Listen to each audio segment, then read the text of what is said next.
Hello, and welcome to the Knox County Public Library. My name is Mr. Frederick, and today I will be tutoring grades 4 and 5 in English Language Arts. Our subject today is going to be point of view, and our standard is going to be focusing on determining the point of view when you are comparing two or more stories. So, let's get started. Have you ever experienced a scenario similar to this? Guess what? Our music teacher, Miss Thompson, is engaged. What? Are you sure? Yes, my family and I went out to eat to a fancy restaurant last night for my grandma's birthday. Miss Thompson and her boyfriend were sitting at the next table. I saw her boyfriend get down on one knee and ask her to marry him. She said yes, and then she started crying. A few minutes later, guess what? Our music teacher, Miss Thompson, is engaged. What? Are you sure? Yes, Julia told me. She was at a restaurant last night with her family, and she saw Miss Thompson's boyfriend ask her to marry him. The news traveled from person to person. It went from Julia to Max, then to Anna. Julia is a primary source. She saw the event happen and told a first-hand account. She actually witnessed it. Max is a secondary source. He didn't see the event happen himself. He just heard about it happening, and he told a second-hand account. If Anna tells the news to her mom, will Anna be telling a first-hand account or a second-hand account?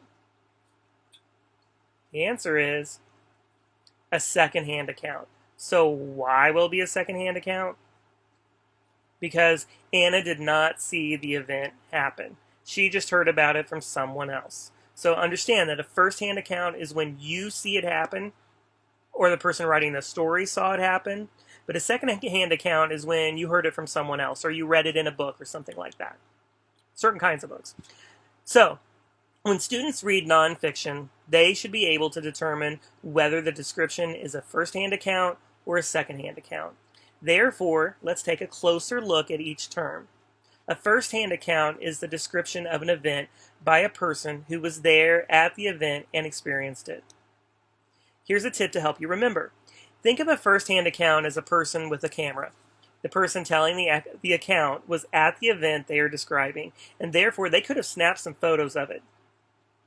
These are also called primary sources.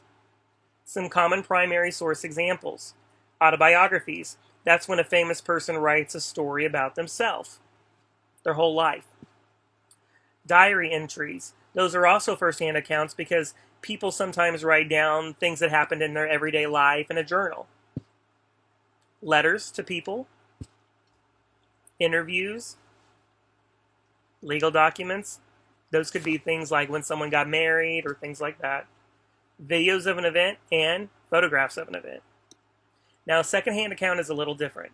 A second-hand account is a description of an event by a person who was not present when the event happened.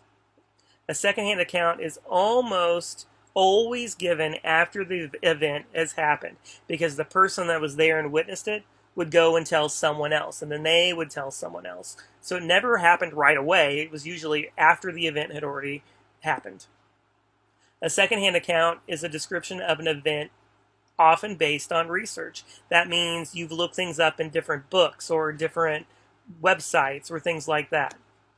It's based on research. So here's a tip to help you remember. Think of a second-hand account as a person reading a book.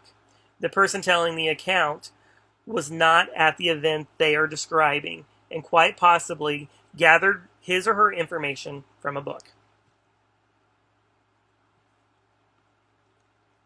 These are also called secondary sources. Common secondary source examples are biographies, which is when someone else writes a book about someone else in their life. History textbooks. You know, people weren't there whenever histories from like 200, 300 years ago. They weren't alive. So what they write is based on books and information that they found. We have reports, which are things people write up after something happens. We have movies. We have encyclopedias. In encyclopedias, we don't really use them anymore, guys, but an encyclopedia was when there used to be a list of a lot of books that were in ABC order, and if you wanted to find all you could about Gorillas. You would go to the G, you would look it up, and there would be tons of information about gorillas. And drawings of an event by someone.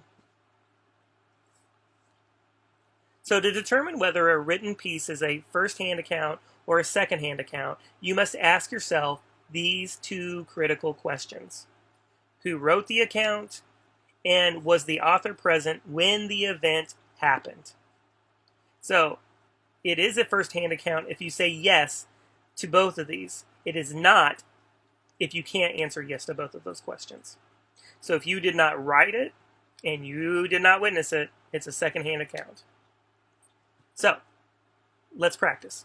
You received a letter from your cousin Ben, who has been away at camp all summer. He tells you about the fun activities that he has gotten to do while at camp. That's a first-hand account. And the reason it's a first-hand account is because you got a letter from Ben telling about what he's been doing at camp. In January, one of your classroom periodicals features articles about Martin Luther King Jr. The first article you read summarizes important events in his life. So, were you there? Who wrote it? Think about that. So is that first-hand account or second-hand account? That is a second-hand account. And the reason is because this was not written by Martin Luther King, and the author did research to find out about his life, so it's a second-hand account. After your class has read the articles, your teacher finds Martin Luther King's I Have a Dream speech on the internet, and she projects it on the screen. And the entire class watches King deliver his famous speech. Now, is that a first-hand account, or is it a second-hand account? Was he there? Was he the one telling the story? Yes, he was. So it's a first-hand account. It was shot by someone who witnessed him giving that speech. So that's why it's a first-hand account. So, you just finished reading a book called Manning, A Father, His Sons, and a Football Legacy by Peyton and Archie Manning. It is the personal story of this famous football family. Now think about who wrote it. It says Peyton and Archie Manning. Think about, were they there when this happened? Can you answer yes to both of those questions? If your answer is yes, then it's a first-hand account. It's an autobiography written by Peyton and Archie Manning. So it's telling about their life experiences, so it's a first-hand account. You are learning about your Lewis and Clark expedition, and your teacher has just read an excerpt from Captain William Clark's personal journal. A journal is another way of saying diary. It's a first-hand account. Why? Because it's his diary. He's the one that is witnessing what's happening. He's the one that's writing the information down. So the author is Captain William Clark. This piece of writing tells us of his own experiences exploring the American frontier in the early 1800s. He's the brother of George Rogers Clark, who we have the memorial for in Vincennes. So you just finished your social studies homework. You had to read a section that told about the Lewis and Clark expedition. So what are you doing? You're reading in a social studies textbook. Do you remember what we said about textbooks? What do you have to do to get that information? You have to research, right? So is it going to be first or second? It's a second-hand account. The person that's writing the textbook was not alive during that time in history, so it was not a first-hand account. So, you were flipping through one of your parents' magazines and ran across an article about Donald Trump. It was an interview where the reporter's questions and Trump's answers were recorded. What did we say about interviews?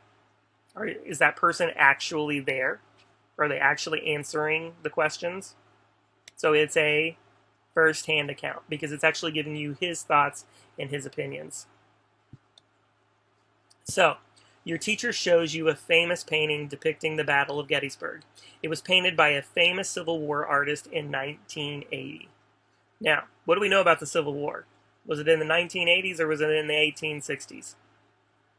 Yeah, it was in the 1860s. So that was not at the same time as 1980.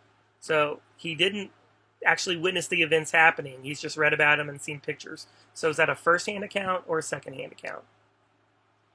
If you said second-hand account, you're right. Because the painter could not have been alive during the time that Gettysburg occurred. So it's a second-hand account of what happened. So you just read a magazine article about serious injuries that can occur on the youth soccer field. The author included many statistics. She interviewed several youth soccer players and their parents and included some of these stories in her article. So, you read about injuries that were happening. The author included many statistics, which is another way of saying like percentages of what happened. She interviewed several youth soccer players, so she's interviewed a lot of people and their parents and included some of these stories in her article. So is this a first-hand account or a second-hand account? It's a second-hand account because the author researched this topic and then the article was based on her research. So because she researched it, it's a second-hand account. She was not actually there when it happened.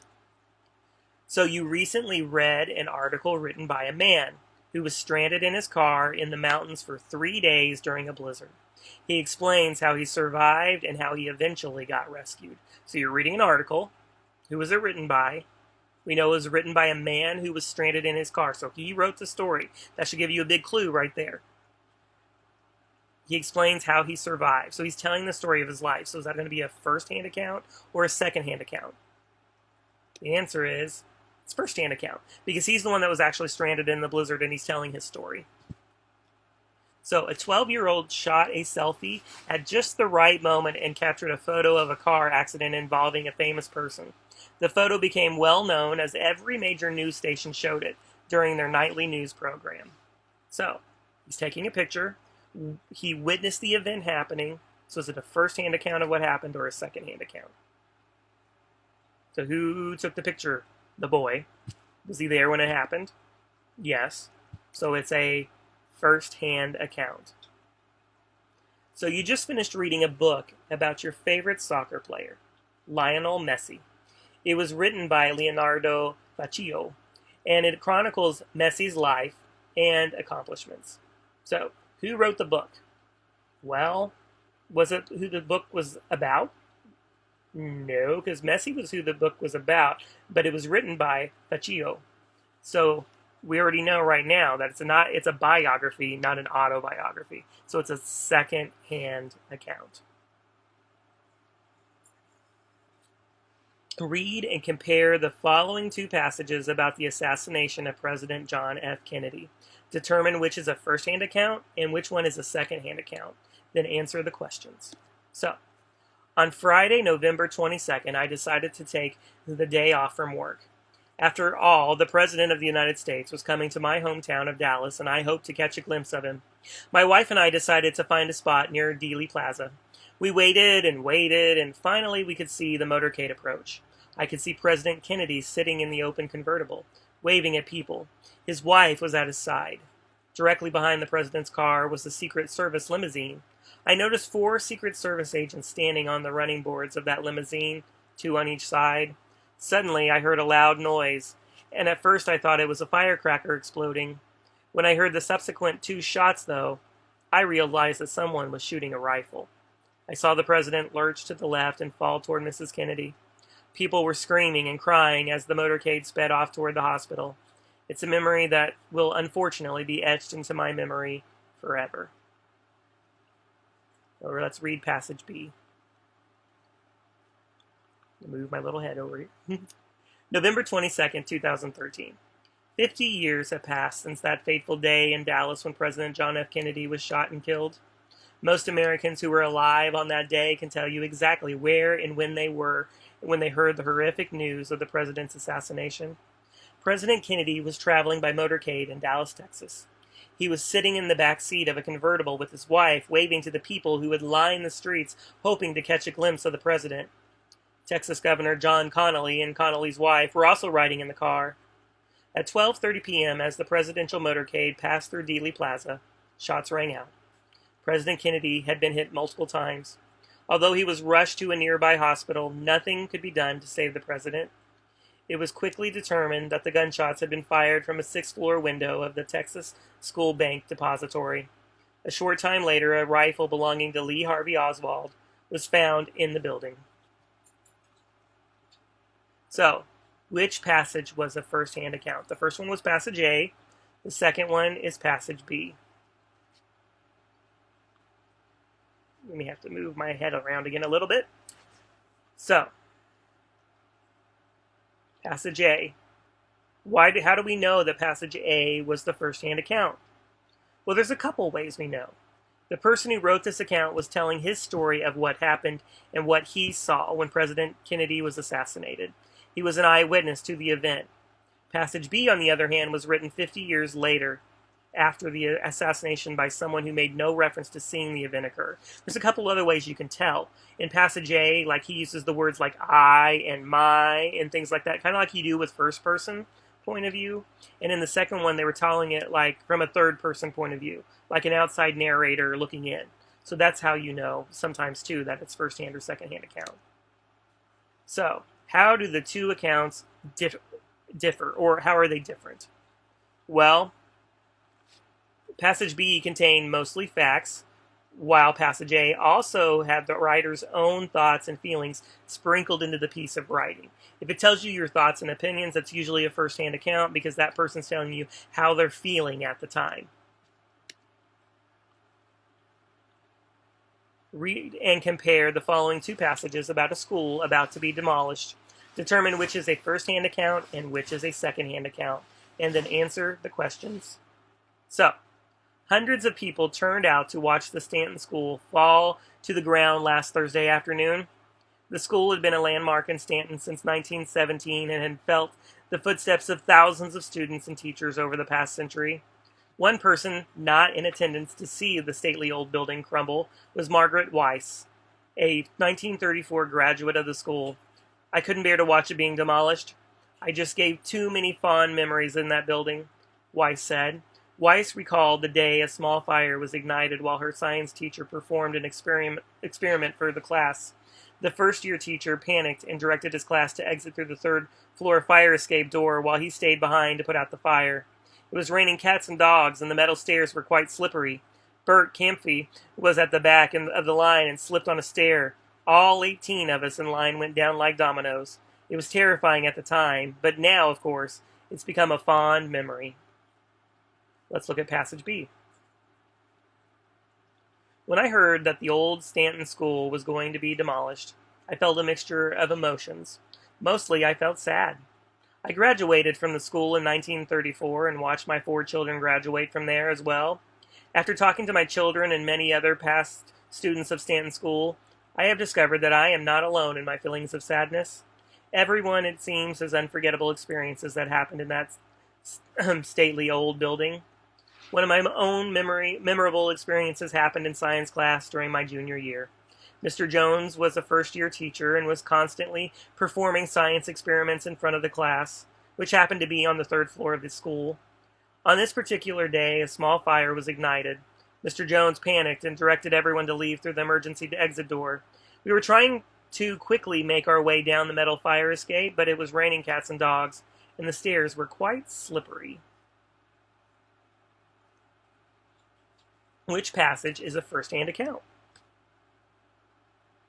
Passage B. Now, how did we know that that was the first-hand account? Well, in passage B, Margaret Weiss was telling the story herself. In passage A, a reporter was retelling the story that Margaret Weiss told her. Does that make sense? And she was using words in passage B like I and describing her feelings at the time, which is not quite what they were doing in passage A. So how were the two accounts different? Well, in passage B, Margaret Weiss was telling the entire story herself. So there was no quotation marks. And in passage A, however, there was a mix of the reporter's words and Margaret Weiss's story, so there was kind of a mixture of things. The reporter had to put Margaret Weiss's words in quotation marks to show that what she said, but the reporter's own words, parts that had been researched or summarized, were not placed in quotation marks. So, read and compare the following 2 text messages and determine which is a first-hand account and which is a second-hand account. Then answer the question. So, message A. OMG, you will never believe what just happened to me. We checked into our hotel and got in the elevator. Someone stepped in behind us, and it was Michael Phelps. I gasped, and he smiled at me and asked how I was doing. I was so starstruck that I couldn't speak. So Dad told him that I am a swimmer, too. And then he let my dad take a picture of the 2 of us and gave me his autograph. This is the best day ever. Message B. Check this out, Taylor. A buddy on my swim team just met Michael Phelps in an elevator. Taylor got his picture taken with him and his autograph. Michael Phelps even asked Taylor how he was doing. I am so jealous right now. So think for a second.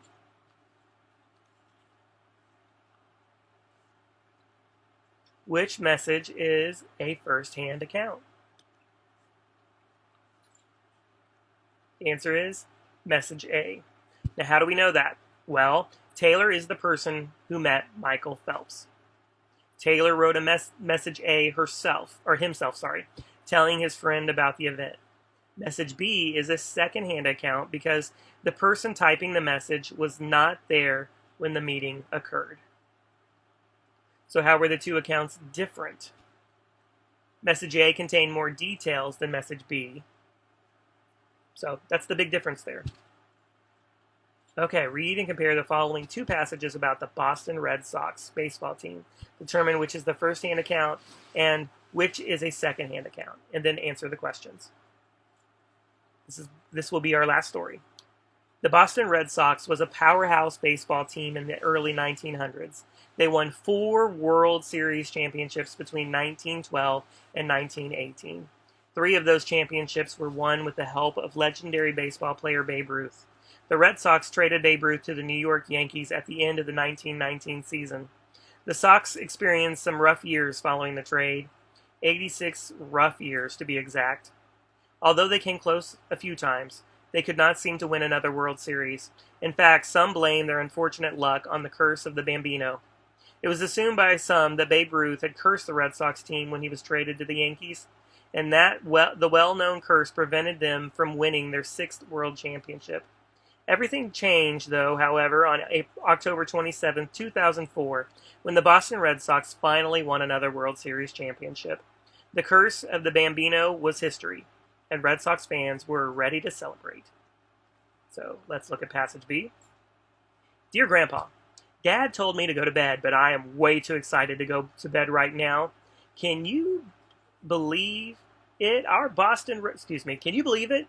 Our Boston Red Sox won the World Series, and I have to admit, I sometimes wondered if the curse of the Bambino was more than just superstition. And if Babe Ruth really had placed a curse on the Red Sox when they sold them to the New York Yankees, now I feel foolish for ever thinking that silly curse might be true.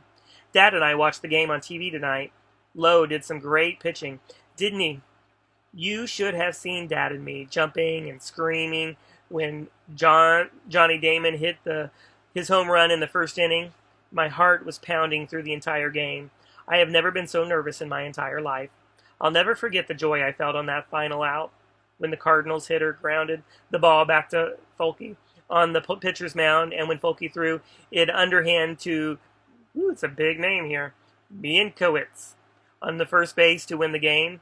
What an unbelievable World Series. Let's celebrate the next time we get together, okay? Love, Joe. Yeah, sometimes there's some big names and stories. If they're not really important, just kind of skip over them. Even teachers have a hard time pronouncing them sometimes. Okay, so here we go. Which is the first-hand account? Passage B. How do we know? See if you got it. Because passage B was a letter written by Joe. And remember, letters written by someone is always a first-hand account. Joe's a Boston Red Sox baseball fan. He had written a letter right after he watched the final game of the World Series on TV. He witnessed it, he saw it happen, and he wrote about it. So it's a first-hand account. How are they different? Well, passage A was mainly about the history of the Red Sox, and passage B was mainly about Game 4 of the 2004 World Series. So, that concludes our lesson today. If you want to watch this video or any other Tutor Team videos, you can go to the Knox County Public Library's Tutor Team on YouTube. Have a good day.